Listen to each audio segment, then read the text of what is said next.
ഞാനൊരു ഫോട്ടോ കൊണ്ടുവരാൻ പറഞ്ഞിരുന്നു. ആ കൊണ്ടുവന്നിട്ടുണ്ട്.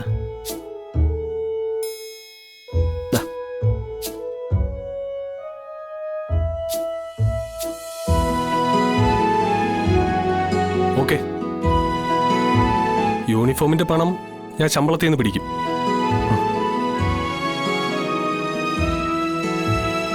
ഇതാ യൂണിഫോമാണ്.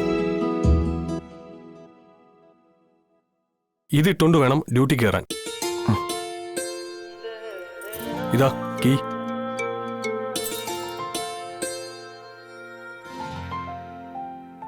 വണ്ടി പുറത്ത് കിടപ്പുണ്ട്. ഓ എന്നാ okay, best of luck. Thank you sir.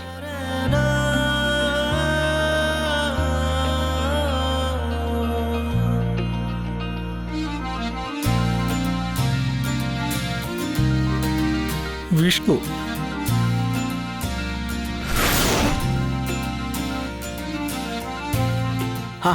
അച്ഛനെ എന്തായി? ഇത് കണ്ട സർക്കാരിന്റെ വാഹനം ഓടിക്കാനുള്ള ലൈസൻസ്. ഇതെന്താന്നറിയോ? ഇത് എനിക്കാണ് ഇയാളുടെ ഡ്രസ്. വെള്ളയോ? ആ. അയ്യോ, എന്തേ? സൂക്ഷിക്കണം, ചളി പറ്റും, ചളമാക്കരുത്. പോടാ. അപ്പൊ സംഗതി കിട്ടിയല്ലേ?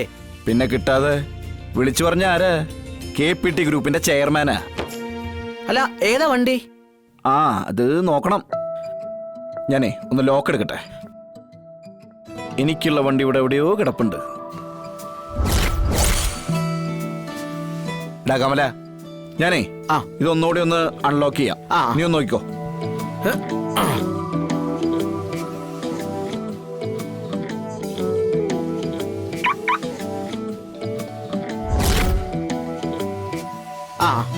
കണ്ടാ? അച്ഛനെ അത് തന്നെ വാഹനം. ഓ ഏത് പിറകന്റെ ആയിരിക്കാവോ? അച്ഛന് ഭാഗ്യമുണ്ടെങ്കിൽ സർക്കാർ ഉദ്യോഗസ്ഥരിൽ ഏറ്റവും വലിയ കൈക്കൂലിക്കാരന്റെ വണ്ടിയായിരിക്കും ഓടിക്കാൻ കിട്ടുക. അപ്പൊ നല്ല കിമ്പളവും കിട്ടും, പോക്കറ്റ് എപ്പോഴും വീർത്തിരിക്കും, 10 മാസം ആയ പോലെ. അതൊന്നും വേണ്ട. എടാ, മനസ്സമാനത്തോട് ജോലി ചെയ്യാൻ പറ്റിയാൽ മതിയായിരുന്നു. അത്രേ ഉള്ളൂ. നീ എന്തായാലും വാ, നമുക്ക് നോക്കി നോക്കാം.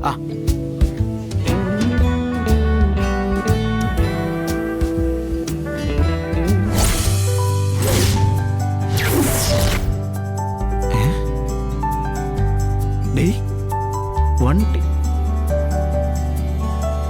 ഒന്നുകൂടെ. അതെന്ത്?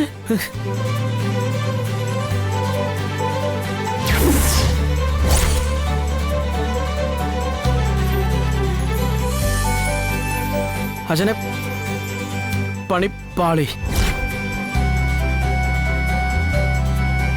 പരവേഷ്ണേട്ടാ, എന്തോ മനസ്സിൽ കണ്ടോണ്ടാണല്ലോ ഈ സംസാരിക്കുന്നത് മുഴുവൻ. ഒരു ചെറിയ ചൂണ്ട ഞാൻ എറിഞ്ഞിട്ടിട്ട് തന്നെ സംസാരിക്കണേ കേട്ടാ. അത് കിട്ടിയാലുണ്ടല്ലോ ഈ വിഷ്ണു ഒരു കലക്ക് കലക്കന്റെ മോളെ. അതെന്താന്ന് പറ, ഞാനും കൂടെ അറിയട്ടെ മോനെ. അത് സസ്പെൻസ്. ശേഷം വെള്ളിത്തിരി.